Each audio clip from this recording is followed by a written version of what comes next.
ಎಲ್ಲ ನನ್ನ ಪ್ರೀತಿಯ ಕರ್ನಾಟಕ ಕನ್ನಡಿಗರೇ, ಏನು ದಿನನಿತ್ಯ ಕನ್ನಡಿಗರ ಮೇಲೆ ಒಂದಲ್ಲ ಒಂದು ರೀತಿಲಿ ನಮ್ಮದೇ ನಾಡಲ್ಲಿ ದಬ್ಬಾಳಿಕೆ ಆಗಿದೆ.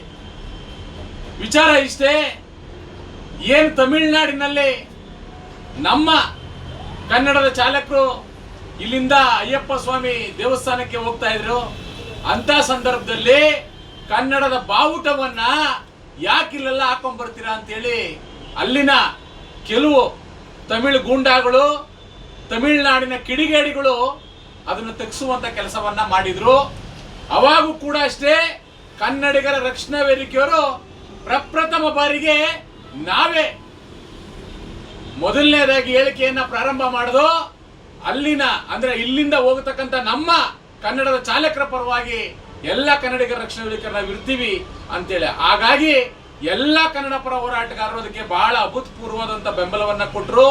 ಅವನ್ನ ಬಂಧಿಸುವಂತ ಕೆಲಸವನ್ನು ಕೂಡ ಅಲ್ಲಿನ ತಮಿಳುನಾಡಿನ ಪೊಲೀಸ್ ಇಲಾಖೆ ಮಾಡ್ತು. ಅದನ್ನು ಕೂಡ ನಾವು ಸ್ವಾಗತವನ್ನ ಮಾಡಿದ್ವು. ಹಾಗೆ ಇಲ್ಲಿ ತಮಿಳುನಾಡಿನಿಂದ ಬಂದಿರತಕ್ಕಂತ ಎಷ್ಟೋ ಗಾಡಿಗಳಲ್ಲಿ ಬಾವುಟವನ್ನ ಹಾಕೊಂಡ್ ಬರ್ತಾ ಇದ್ರು.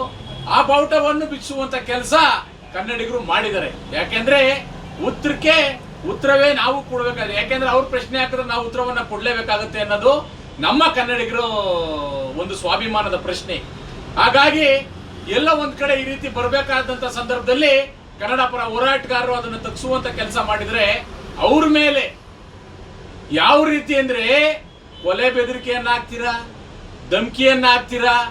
ಯಾರು ಇದನ್ನೆಲ್ಲ ಮಾಡ್ತಾ ಇದಾರೆ ಅಂದ್ರೆ ಕರ್ನಾಟಕದಲ್ಲಿ ಇದ್ದು ಇಲ್ಲಿನ ಎಲ್ಲಾ ಸವಲತ್ತುಗಳನ್ನ ಪಡಿತಾ ಇರ್ತಕ್ಕಂತ ಕೆಲವರು ತಮಿಳು ಗೂಂಡಾಗಳು, ಇಲ್ಲಿ ವಾಸ ಮಾಡ್ತಾ ಇರ್ತಕ್ಕಂತ ಕೆಲವರು ತಮಿಳು ಗೂಂಡಾಗಳು, ಮತ್ತೆ ಏನು ಈ ನಾಡಿನಲ್ಲಿ ಎಲ್ಲಾ ಸವಲತ್ತುಗಳನ್ನ ಉಪಯೋಗಿಸ್ಕೊಳ್ತಾ ಇರ್ತಕ್ಕಂತ ನೀವುಗಳು ಮಾಡ್ತಾ ಇರ್ತಕ್ಕಂತ ಕೆಲಸವನ್ನ ನಾವು ಸಹಿಸ್ಕೋಬೇಕಾ? ಯಾವ ಕಾರಣಕ್ಕೋಸ್ಕರ ಸಹಿಸ್ಕೋಬೇಕು? ಒಂದು ಬಾವುಟವನ್ನ ಬಿಚ್ಚಿದ್ಕೆ ಅದು ಯಾವ ಪಕ್ಷದಂತದ್ದು ಯಾರೋ ನಮಗೂ ಕೂಡ ಮಾಹಿತಿ ಹೇಳ್ತಾ ಇದ್ರು. ಅದಾದ ನಂತರ ಮೊನ್ನೆ ಒಬ್ರು ಹೇಳ್ತಾರೆ, ಬೆಳಿಗ್ಗೆ 6 ಗಂಟೆಗೆ ನಾನು ಕೆಂಪೇಗೌಡ ಬಸ್ ನಿಲ್ದಾಣ ಅಂದ್ರೆ ಮೆಜೆಸ್ಟಿಕ್ ಬಂದಿದ್ದೀನಿ ನೋಡಿ, ನಾನು ಬಾವುಟವನ್ನ ಆರಿಸ್ಕೊಂಡು ಹೋಗ್ತಾ ಇದೀನಿ, ಯಾವ ಕನ್ನಡಿಗರು ನನ್ನ ಪ್ರಶ್ನೆ ಮಾಡಿಲ್ಲ ಅಂತಲೇ ಮುಟ್ಟಾಳ. ಬೆಳಗಿನ ಜಾವ 6 ಗಂಟೆಗೆ ಬಂದ್ರೆ ನಾವೆಲ್ಲ ಪಾಪ ನಿದ್ದೆ ಮಾಡ್ತಾ ಇರ್ತಾರೋ?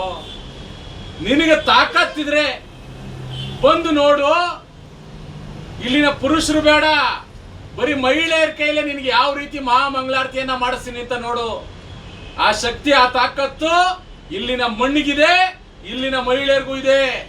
ಪ್ರತಿಯೊಬ್ಬರಿಗೂ ಕೂಡ ಕನ್ನಡದ ಮೇಲೆ ಅಭಿಮಾನ ಇದೆ.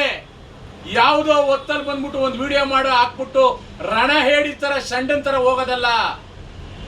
ಮತ್ತೊಬ್ಬ ಹೇಳ್ತಾನೆ, ಇಲ್ಲೇ ಇದೇ ನಾಡಲ್ಲಿ ತಿಂದು ತೇಗಿರ್ತಕ್ಕಂತ ತಮಿಳುನಾಡಿನ ಕೊಂಗ್ರು, ನಾನು ಕೊಂಗ್ರು ಅಂತಾನೆ ಹೇಳ್ತೀನಿ. ನಾನೇನು ಯಾರಿಗೇನು ಎದುರಬೇಕಾಗಿಲ್ಲ, ಬಗ್ಬೇಕಾಗಿಲ್ಲ. ನಮಗೂ ಧಮಕಿ ಕರೆಗಳು ಇಂಥ 1000 ನೋಡ್ಬಿಟ್ಟಿದೀವಿ. 2005ರಿಂದನೂ ಕೂಡ ನಾವು ಕನ್ನಡದ ಹೋರಾಟದಲ್ಲಿ ಇರ್ತಕ್ಕಂಥವ್ರು ಇಂಥ ಬೆದರಿಕೆಗೆ ಯಾವುದಕ್ಕೂ ಬಗ್ಗೋ ಮಕ್ಕಳಲ್ಲ ನಾವು. ಕೋರಮಂಗಲದಲ್ಲೊಬ್ಬ ವಿಡಿಯೋ ಮಾಡ್ತಾನೆ. ಏನಂತ ವಿಡಿಯೋ ಮಾಡ್ತಾನೆ ನೋಡಿ, ನಮ್ ಗಾಡಿ ತಮಿಳುನಾಡು ಗಾಡಿ ಹೋಗ್ತಾ ಇದೆ, ಇಲ್ಲಿ ಕನ್ನಡದ ಬಾವುಟ ಆರಿಸ್ಕೊಂಡು ಹೋಗ್ತಾ ಇದೀವಿ, ಯಾರೇನು ಮಾಡ್ಕೊಳಕ್ ಆಗಿಲ್ಲ ಅಂತ. ಇದಕ್ಕೆ ಕಂಡ್ರು ನಾನು ನಿಮ್ಗೆ ಹೇಳೋದು, ನೀವೆಲ್ಲ ಶಂಡ ನನ್ನ ಮಕ್ಕಳು. ನಾನು ನೇರವಾಗಿ ಹೇಳ್ತೀನಿ, ತಮಿಳುನಾಡಿಂದ ಬಂದಿದ್ದೀರಾ, ಇಲ್ಲಿ ಜೀವನವನ್ನ ಮಾಡ್ತಾ ಇದ್ದೀರಾ, ಜೀವನವನ್ನ ಕಟ್ಕೋತಾ ಇದ್ದೀರಾ. ಇದೆಲ್ಲದಕ್ಕೂ ಕಾರಣ ಯಾರು ಗೊತ್ತೇನ್ರು? 500 ವರ್ಷಗಳ ಹಿಂದೆ ನಾಡಪ್ರಭು ಕೆಂಪೇಗೌಡರು ಬೆಂಗಳೂರನ್ನ ಕಟ್ಟಿದ್ದು ನಿಮ್ಮಂತ ನಾಯಿ ನರಿಗಳು ಬದುಕಲಿ ಅಂತ ಅಲ್ಲ, ಕನ್ನಡಿಗರ ಬದುಕು ಚೆನ್ನಾಗಿರ್ಲಿ ಅಂತ ಕಟ್ತಂತದ್ದು ಬೆಂಗಳೂರು. ಆದ್ರೆ ಎಲ್ಲಿದೆ? ಕನ್ನಡಿಗರೇ ಇಲ್ಲಿ ಅಲ್ಪಸಂಖ್ಯಾತರಾಗುವಂತ ಸಂದರ್ಭ ಬರ್ತಾ ಇದೆ. ಕನ್ನಡಿಗರು ಅಂದ್ರೆ ಕನ್ನಡ ಪರ ಹೋರಾಟಗಾರರೇನಾದ್ರೂ ಪ್ರಶ್ನೆ ಮಾಡದೆ ಹೋಗಿದ್ರೆ ಇನ್ನೂ ಕೂಡ ಕನ್ನಡಿಗರನ್ನ ಕೆಳಮಟ್ಟದಲ್ಲಿ ತುಣಿತಾ ಇದ್ರು. ನಾವಿದ್ಯಾವುದನ್ನು ಸಹಿಸಲ್ಲ. ಏನ್ 22ನೇ ತಾರೀಕು ನ್ಯಾಷನಲ್ ಕಾಲೇಜ್ ಮೈದಾನದಲ್ಲಿ ಅಲ್ಲಿನ ಪಕ್ಷದ ಬಾವುಟವನ್ನ ಬಿಚ್ಚಿದ್ರು ಅಂತೇಳಿ ಬೆಂಗಳೂರಲ್ಲಿ ಇಲ್ಲಿರ್ತಕ್ಕಂಥವ್ರು ಎಲ್ಲ ಸೇರಿ ಏನು ದೊಡ್ಡದೊಂದು ಕೊಂಗ್ರ ಸಮಾವೇಶ, ತಮಿಳರ ಸಮಾವೇಶ ನಡೀತಾ ಇದೆ ಅಂತ ಇಲ್ಲಿ ತೊಂದರೆ ಇಲ್ಲ. ನಾವ್ ಯಾವ್ದಕ್ಕೂ ಅಂಜೋ ಮಕ್ಕಳಲ್ಲ, ಎದುರೋ ಮಕ್ಕಳಲ್ಲ. ನಾವು ನೇರವಾಗಿ ಹೇಳ್ತಾ ಇದೀವಿ, ಸನ್ಮಾನ್ಯ ಸಿದ್ದರಾಮಯ್ಯನವರೇ, ಕನ್ನಡದ ರಾಮಯ್ಯ ಅನ್ಸ್ಕೋತೀರ ನೀವು.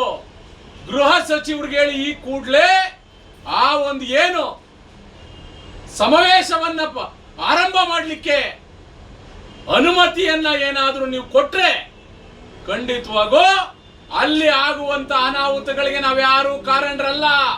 ರಾಜ್ಯ ಸರ್ಕಾರ ನೇರವಾಗಿ ಹೊಣೆ ಆಗುತ್ತೆ. ಮಹಿಳೆಯರನ್ನ ಇಟ್ಕೊಂಡು ಸಮಾವೇಶವನ್ನ ಮಾಡ್ಲಿಕ್ಕೆ ನಮ್ಮಲ್ಲೂ ಇದಾರಪ್ಪ. ಕಿತ್ತೂರು ರಾಣಿ ಚೆನ್ನಮ್ಮ, ರಾಣಿ ಅಬ್ಬಕ್ಕ, ಒನಕೆ ಓಬವ್ವ, ಇಂಥ ಮಣ್ಣಲ್ಲಿ ಹುಡ್ತಂತ ಮಹಿಳಾ ಮಣಿಗಳು ನಮ್ಮ ಜೊತೆಲಿದ್ದಾರೆ. ನಾವು ಕೂಡ ಕನ್ನಡಿಗರ ರಕ್ಷಣಾ ವೇದಿಕೆಯಿಂದ ನಾವು ಕೂಡ ನೇರವಾಗಿ ಎಚ್ಚರಿಕೆಯನ್ನ ಕೊಡ್ತಾ ಇದ್ದೇವೆ. ನಾವು ಕೂಡ ಸುಮಾರು ಜನ ಮಹಿಳಾ ಕಾರ್ಯಕರ್ತರು ಅವತ್ತು ನ್ಯಾಷನಲ್ ಕಾಲೇಜು ಮೈದಾನದಲ್ಲಿ ಏನಾದ್ರೂ ನೀವು ಅವರಿಗೆ ಅನುಮತಿಯನ್ನ ಕೊಟ್ಟಿದ್ದೆ ಆದ್ರೆ ನಮ್ಮ ಮಹಿಳಾ ಹೆಣ್ಣು ಮಕ್ಕಳು ಅದ್ರೊಳಗಡೆ ನುಗ್ತಾರೆ. ಅಲ್ಲಿ ಏನಾದ್ರೂ ಅನಾಹುತವನ್ನ ಆದ್ರೆ ಅದಕ್ಕೆ ನಾವ್ಯಾರು ಹೊಣೆ ಅಲ್ಲ, ಅದಕ್ಕೆ ನೇರವಾಗಿ ರಾಜ್ಯ ಸರ್ಕಾರ ಹೊಣೆ ಆಗುತ್ತೆ. ಇದೆಲ್ಲ ಆಗದ್ ಬೇಡ ಅನ್ನೋದೇನಾದ್ರೂ ಇದ್ರೆ ನಿಮಗೂ ಕನ್ನಡ ನಾಡಿನ ಮಣ್ಣಿನ ಋಣವನ್ನ ತೀರಿಸಲಿಕ್ಕೆ ಒಂದು ಒಳ್ಳೆಯ ಅವಕಾಶ. ನೀವು ಈ ಕೂಡ್ಲೇ ಆ ಅನುಮತಿಯನ್ನ ರದ್ದುಗೊಳಿಸ್ಬೇಕು. ಏನ್ರಿ ಎಲ್ಲಾರು ಒಂದ್ ಕಡೆ ಮರಾಠಿಗರು ಚುಚ್ತಾರೆ, MES ಅವರು ಮಹಾರಾಷ್ಟ್ರದಿಂದ, ಒಂದ್ ಕಡೆ ಕಾಸರಗೋಡು, ಆಂಧ್ರ ಪ್ರದೇಶ ತೆಲುಗರು ಅವ್ರ ಒಂದ್ ಕಡೆ ಚುಚ್ತಾರೆ, ತಮಿಳ್ನಾಡು ಒಂದ್ ಕಡೆ ಚುಚ್ತಾರೆ. ಕನ್ನಡಿಗರು ಏನ್ರಿ ಮಾಡ್ಬೇಕು? ಎಲ್ಲ ಏನ್ ತೋಡ್ ತಪ್ಪನ್ ಮನೆ ಛತ್ರ ಏನ್ರಿ ಇದು? ಬಂದವನೆಲ್ಲ ಅವನ ಬಾಯಿಗೆ ಬಂದಂಗ ಮಾತಾಡಿ ನಿಮ್ಮ ದುರಾಂಕಾರದ ಇದಾವಲ್ಲ. ಈಗ ನಾನು ಮೊನ್ನೆನೂ ಕೂಡ ನೋಡಿದೆ, ಯಾವ್ದೋ ಒಂದು ಫೋರಂ ಮಹಲ್ ಅಲ್ಲಿ ಏನ್ ತಮಿಳ್ ಹಾಡುಗಳನ್ನ ರಾಜಾರೋಷವಾಗಿ ಆಡ್ತಾ ಇದ್ದಾರೆ. ಪಾಪ ಅಲ್ಲಿಗೆ ಭೇಟಿ ಕೊಟ್ಟಂತ ಮತ್ತೊಬ್ರು ಪ್ರವೀಣ್ ಕುಮಾರ್ ಶೆಟ್ಟಿ ಅವರು ಪಾಪ ಅವ್ರು ನೇರವಾಗಿ ಹೋಗಿ ಆ ಒಂದು ಆಡ್ತಾ ಇದ್ದಂತ ಸಂದರ್ಭದಲ್ಲಿ ಹೋಗಿ ನೇರವಾಗಿ ನಿಲ್ಸಿದ್ದಾರೆ. ಇದು ಪ್ರತಿಯೊಬ್ಬ ಕನ್ನಡಿಗನು ಪ್ರಶ್ನೆ ಮಾಡ್ಬೇಕು. ನಾವೆಲ್ಲಿ ತನಕ ಪ್ರಶ್ನೆ ಮಾಡಲ್ಲ ಅಲ್ಲಿ ತನಕ ನಾವೇನು ನಮ್ಮ ಕನ್ನಡಿಗರು ಸ್ವಾಭಿಮಾನಗಳಾಗಿ ಬದುಕ್ಬೇಕು. ಯಾತಕ್ಕೆ ಬರೀ ಕನ್ನಡ ಪರ ಹೋರಾಟಗಾರರೇ ಪ್ರಶ್ನೆ ಮಾಡೋದಲ್ಲ ರೀ. ಈ ನಾಡಿನಲ್ಲಿ ಇದ್ರೆ 8 ಕೋಟಿ ಕನ್ನಡಿಗರಿದ್ದೀರಾ. ಪ್ರಶ್ನೆ ಮಾಡಿ, ಯಾರಪ್ಪನ ಮನೆ ಆಸ್ತಿ ಅಲ್ಲ ಕನ್ನಡ. ಕನ್ನಡಿಗ ಕರ್ನಾಟಕದ ಆಸ್ತಿ. ನಾವೆಲ್ಲರೂ ಕೂಡ ಕನ್ನಡದ ಪರವಾಗಿರ್ಬೇಕು, ಕನ್ನಡಿಗರ ಪರವಾಗಿರ್ಬೇಕು ಅನ್ನೋದಾದ್ರೆ ದಯವಿಟ್ಟು ಹೇಳ್ತೀನಿ ಕೇಳಿ, ನೀವೆಲ್ಲ ಪ್ರಶ್ನೆ ಮಾಡುವಂತದ್ದಾಗ್ಬೇಕು. ಇದು ಕನ್ನಡ ಪರ ಹೋರಾಟಗಾರರ ವಿಚಾರಪ್ಪ, ನಾವ್ಯಾಕೆ ಮಾತಾಡ್ಬೇಕು? ಅಲ್ಲ, ನಿಮಗೂ ನಾಳೆ ದಿನ ನಿಮ್ಮ ಮಕ್ಕಳು ಮೊಮ್ಮಕ್ಕಳು ಪ್ರಶ್ನೆ ಮಾಡ್ತಾರೆ. ಏನಂತ? ಎಂತ ಜಾಗದಲ್ಲಿ ಹುಟ್ಟಿಸ್ಬಿಟ್ಟಪ್ಪ, ಈ ಕಡೆ ಎನ್ನಡ, ಈ ಕಡೆ ಎಕ್ಕಡ, ಎಲ್ಲೋಯ್ತಪ್ಪ ನಮ್ಮ ಕನ್ನಡ ಅನ್ನೋ ಪರಿಸ್ಥಿತಿಗೆ ನಾವೆಲ್ಲರೂ ಕೂಡ ಹೋಗಬಾರ್ದು. ದಯಮಾಡಿ ಹೇಳ್ತಾ ಇದ್ದೀನಿ ಮತ್ತೊಮ್ಮೆ, ರಾಜ್ಯ ಸರ್ಕಾರಕ್ಕೆ ನಾನು ಕೈ ಮುಗಿದು ವಿನಂತಿಯನ್ನ ಮಾಡ್ತೇನೆ. ಯಾವುದೇ ಕಾರಣಕ್ಕೂ ತಮಿಳಿಗರ ಸಮಾವೇಶವನ್ನ ನ್ಯಾಷನಲ್ ಕಾಲೇಜು ಮೈದಾನದಲ್ಲಿ ಅನುಮತಿ ಕೊಟ್ರೆ ಖಂಡಿತವಾಗೂ ಉಗ್ರವಾದ ಹೋರಾಟವನ್ನ ಎಲ್ಲಾ ಕನ್ನಡ ಪರ ಹೋರಾಟಗಾರರು ಮಾಡಬೇಕಾಗುತ್ತೆ.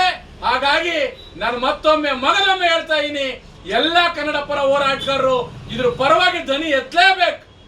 ಯಾರು ಕೂಡ ಅನ್ಯತಾ ಭಾವಿಸ್ತೆ. ಎಲ್ಲ ಕನ್ನಡದ ವಿಚಾರ ಅಂತ ಬಂದಾಗ ನಾವೆಲ್ಲರೂ ಕೂಡ ಒಂದೇ. ದಯಮಾಡಿ ನಿಮ್ಮಲ್ಲಿ ಕೈ ಮುಗಿದು ವಿನಂತಿಯನ್ನ ಮಾಡ್ತೀನಿ, ಎಲ್ಲಾ ಕನ್ನಡಿಗರಿಗೂ ತಲುಪೋವರೆಗೂ ಹೆಚ್ಚಿನ ರೀತಿಯಲ್ಲಿ ಶೇರ್ ಮಾಡಿ ದಯವಿಟ್ಟು. ಹಾಗಾಗಿ ಸನ್ಮಾನ್ಯ ಮುಖ್ಯಮಂತ್ರಿ ಸಿದ್ದರಾಮಯ್ಯನವರೇ, ಮಗದೊಮ್ಮೆ ಹೇಳ್ತೀನಿ, ಯಾವುದೇ ಕಾರಣಕ್ಕೂ ನೀವು ಅನುಮತಿಯನ್ನ ನೀಡಬಾರದು. ನ್ಯಾಷನಲ್ ಕಾಲೇಜು ಮೈದಾನದಲ್ಲಿ ತಮಿಳಿಗರ ಸಮಾವೇಶವನ್ನ ಏನ್ ಮಾಡ್ಲಿಕ್ಕೆ ಹೊರಟಿದ್ದಾರೆ ಅವ್ರಿಗೆ ಅದನ್ನ ತಡೆ ನೀಡಬೇಕು ಅಂತ ಹೇಳಿ ನಾನಾದ್ರೂ ಕೂಡ ಭಾವಿಸ್ತೀನಿ. ಮಗದೊಮ್ಮೆ ಹೇಳ್ತಾ ಇದೀನಿ, ಸುಮ್ಮನಿದ್ದರೆ ಶಾಂತಿ, ಇಲ್ಲದಿದ್ದರೆ ಕ್ರಾಂತಿ ಅಂತ ಹೇಳುವಂತ ಏನು ಘೋಷವಾಕ್ಯ ಇದೆ ಹೋರಾಟದ್ದು, ಅದ್ರ ಮುಖಾಂತರ ಮತ್ತೊಮ್ಮೆ ತಮಿಳಿಗರಿಗೆ ಎಚ್ಚರಿಕೆಯನ್ನ ಕೊಡ್ತಾ ಇದ್ದೇವೆ. ಇಲ್ಲಿ ಬಾಳ್ತಾ ಇದೀರಾ, ಬದುಕ್ತಾ ಇದೀರಾ, ಜೀವನವನ್ನ ಮಾಡ್ತಾ ಇದೀರಾ, ಅಷ್ಟು ಮಾತ್ರ ಮಾಡ್ಬೇಕು. ಇಲ್ಲದೆ ಹೋದ್ರೆ ನಿಮ್ಮೆಲ್ರಿಗೂ ಗಂಟು ಮೂಟೆ ಕಟ್ಟಿಸುವಂತ ಕೆಲಸ ನಮ್ಮ ಕನ್ನಡಿಗರ ರಕ್ಷಣಾ ವೇದಿಕೆ ಕೇವಲ ಮಹಿಳಾ ಪದಾಧಿಕಾರಿಗಳು ಮಾಡ್ತಾರೆ. ಎಚ್ಚರಿಕೆ ಇರಲಿ ಅಂತ ಹೇಳಿ ನಾನು ಮಾತು ಮುಗಿಸ್ತೀನಿ. ಜೈ ಹಿಂದ್, ಜೈ ಕರ್ನಾಟಕ ಮಾತೆ, ಜೈ ಹುಲಿಯೂರಮ್ಮ, ಜೈ ಕೆಂಪೇಗೌಡರು, ಜೈ ಕರವೇ.